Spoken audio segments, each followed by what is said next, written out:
It's an aerobic workout. I get the feeling these are the kinds of bands I really need to see. Honestly, one of my favorite songs I've heard from this yet. Welcome back to Lone University. Today is my first time actually hearing the band Glassjaw, but it's a band name I do recognize and have seen them mentioned in various contexts over the years.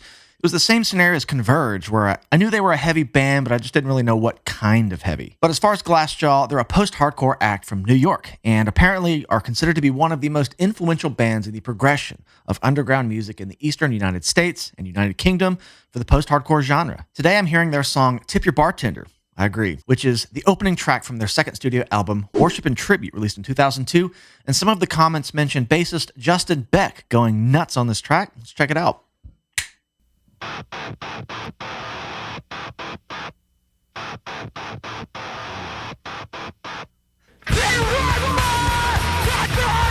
I knew it was coming.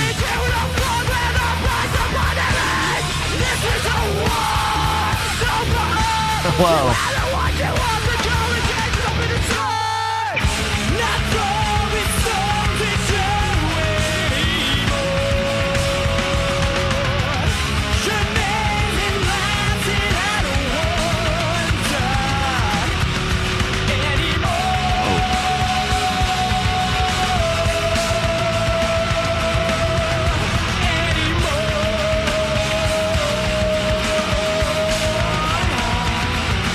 That's like a really epic thing I just didn't expect to hear reading post-hardcore. Again, sometimes I get caught up in these labels of being really black and white.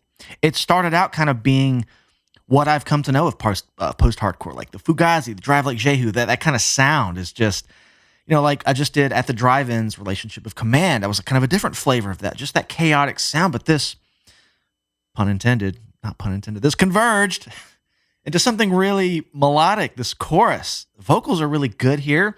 I like the contrast of how the song started with where it landed. And it's got that beefy, gritty bass tone, pummeling in like 16ths underneath. Just soaring is the best word I can find for it. I want to start that over because I just didn't expect it to be where it is right now. And I'm glad there was like a live music video. You don't always find these, but I get the feeling these are the kinds of bands I really need to see, whether on the screen or in person, but just see them playing it. I think it's a huge part of the delivery because when I reviewed Relationship of Command, everyone said their live show is just something else. They're not together anymore, but I'm sure there's some footage out there I should check out of them. But nonetheless, let's go back to the beginning. I think it's in drop B. Yeah, this felt like a breakdown coming on. That was kind of right.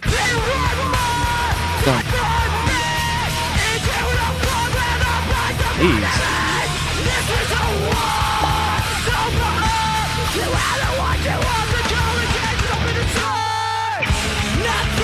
Dude, this is killer. All right.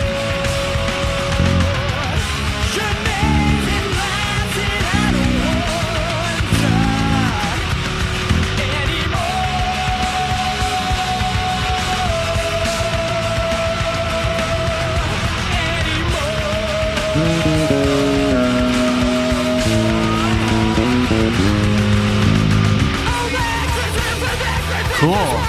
Okay, so it's kind of the verse, chorus format a bit. I dig that a lot.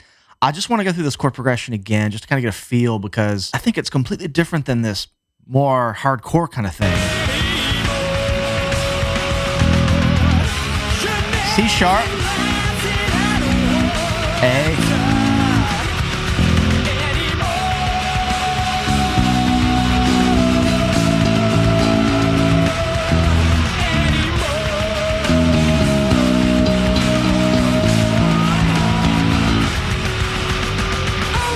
Yeah, I think there's like a drop D down there, like. So I'm not going to tune down just yet. If it rides on it a bit, I will. Beefy tone, I'll dial that in a second. But let me go out of that into back where the song started.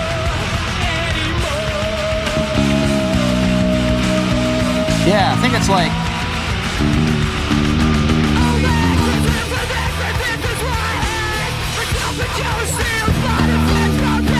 Yeah.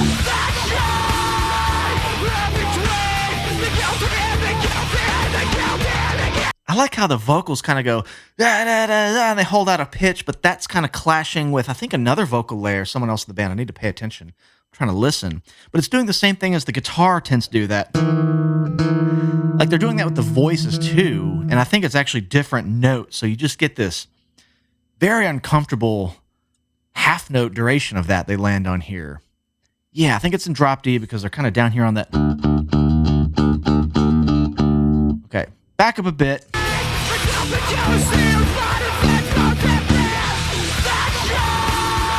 Right there.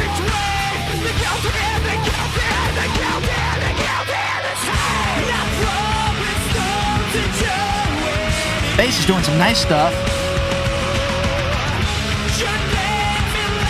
I didn't even look at what bass he's playing. What am I doing?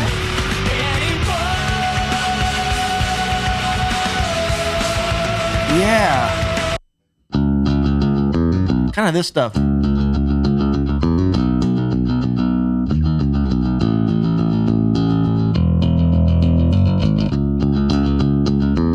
Nice fills there. I think it's more moving than I can hear it. Oh, perfect shot to pause on. Okay. Fender jazz bass. It's kind of potato-ish quality, but I can see that bridge pickup there. Could even be a PJ Fender. Maybe it's not a Fender at all. I don't know, but I know the ballpark of the sound we're in. So really quickly, let me hear this. See, I should have pulled the bomber bass out today. I could have gotten that tone closer. Been missing playing the Stingray a bit. It's fun to switch it up because they're so different. But I think I can get it in the ballpark.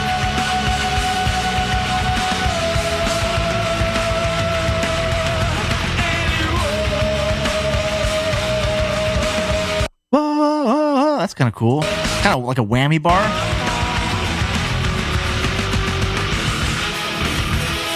Okay, cool part.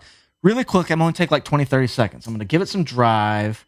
Put some edge. I'm really going to scoop it. And contour, good way to scoop it. I don't know about the bass boost yet, but I might put a little just overall bass here. Let's see. Maybe not. That's a lot. Is it that much? Sometimes you just never know. Typically with bass tones that are dirty, they sound dirty, like I can hear it, but if you heard it by itself, it's like, whoa, that's way more than you would think because it's about blending it with everything else. But I don't know. Let me try this. Too honky, back to contour. I might put some more low mids and do the bump.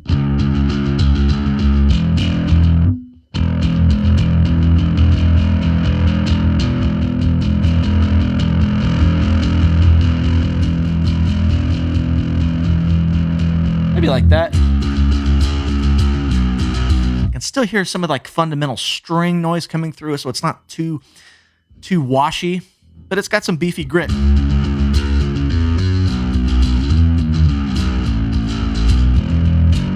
don't know. I'll keep messing with it, but just to kind of get in the dirty ballpark. And we've entered like a bridge here that's reminiscent of the verses, I would say.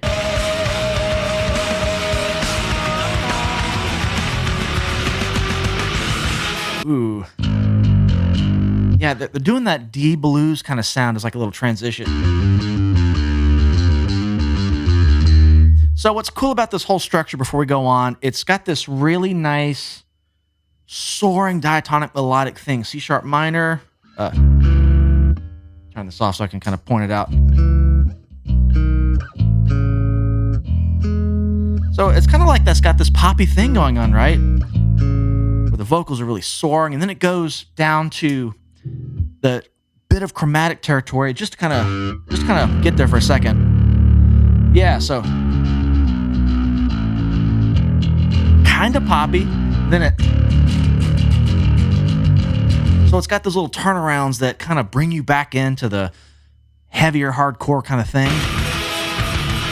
Back to this.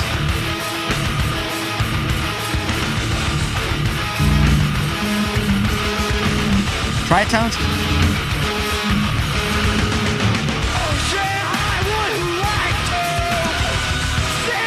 Yeah, listen to that right channel, just nails on a chalkboard.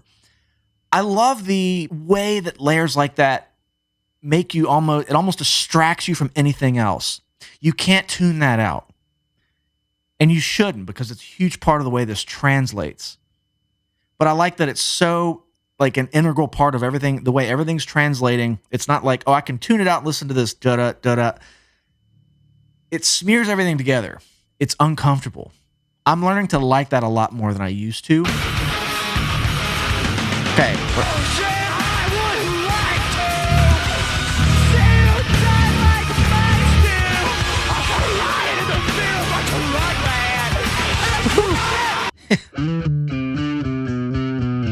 Almost sounds like a halfway normal scale descension, but I think it's just like all the wrong notes around where I think they are just D going somewhere in there.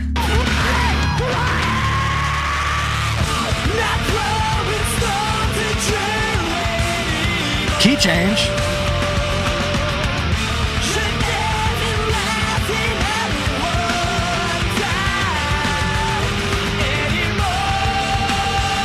Where do they go? That was really smooth. Hang on a second. Let me hear this again.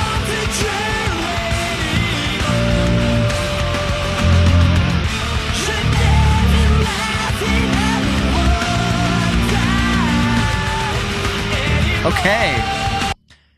If this is as smooth as I think it is, I just really am loving this. So I think if I jump back to the beginning just for a second, the way it started, because I didn't really know they were in drop D yet.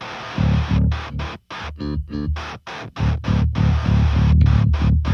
kind of thing. Okay. I had my suspicions it was kind of D, drop D, D minor. Then it goes to this like melodic thing, right? We're in C sharp, B, A, E. So it arguably changes keys there. Here. Now if I jump to where they are here, it's a different key. It's higher up. But now it's in the key, the melodic part, it's in the same key as this intro.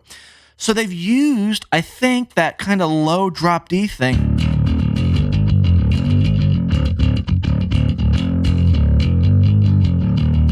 All this stuff you keep hearing in between the... Now they've done that melodic thing in this key. So now we're here. C, B flat.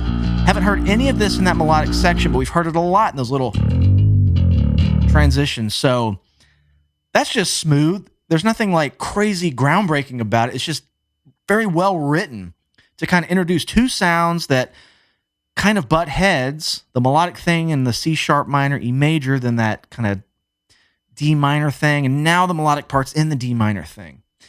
It's like, despite all the chaotic noise and everything you're hearing, that's a really smooth outer layer of the song that really makes it all come together here. Okay, let's ride this one out. Yeah.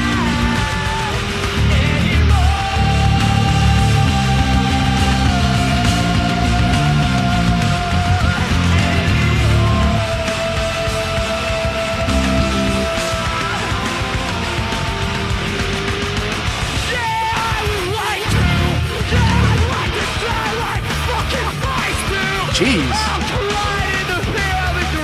It's an aerobic workout.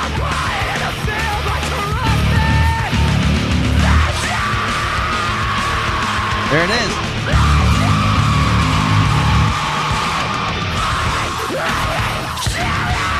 Oh, shit.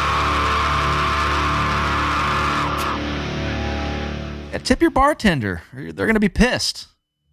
I gotta say, a lot of my earlier footsteps here into the post-hardcore thing have been kind of mixed. Like, I'm appreciating that sound, and what the instruments do isn't just about melody and chord progression. It's like texture and atmosphere and really kind of forcing you to feel a certain way, most of the time uncomfortable. I felt that here, but it was contrasted with such a cool melodic thing. It was like coming up for air a little bit, and then you're submerged back underwater, and it's, you can't breathe, or you don't know when you can come back up. And it's this kind of tension and release, I suppose, which all music is really founded upon, right? But this is like a really literal case of it. Those verses being tense, the melodic choruses, it's kind of like the breather. Everything straightens out. But then they go back down to a tense thing in that bridge and come back out. in a different kind of breather by changing keys to be in the key the tense part is in. Did that make any sense? I like the song structure here. This is probably, honestly, one of my favorite songs I've heard from this yet. I like their blend of it. And I'm always just a sucker for melody and such. Again, you can never pull that out of me. So the right entry point into this sound is what's going to really get me there. I really like this song. I feel like the bass was doing a lot more than I probably gave it credit for. It was audible. It was moving. There was a lot of fast little fills and passages, especially in those melodic sections. And I'm sure there were more bells and whistles going on under the hood, but there was just so much to take in. I think I was actually just kind of taken aback by watching them. Quite the aerobic performance. I've seen Dillinger Escape Plan live. A lot of people request that band as if I've not heard of them. They were just like, I don't know why I got into them. They were kind of tied into the prog thing for a bit. I think they were touring with a lot of those same bands. So it's not a band I'm super, super familiar with, but I have heard a lot of Dillinger. And of course, I saw them probably about 10 years ago in Dallas at Trees. So they were one of the first bands I saw that just looked like that on stage, just going nuts. So Glassjaw, I would like to hear more. But thank you guys for hanging out with me today. Come find us on Patreon. It's the best way to support the channel. We've got bass lessons, music theory lessons. I do full album breakdowns every month. We do live streams now. Come hang out with our community. Make sure you subscribe to the channel. I love you all. We'll see you in the next one.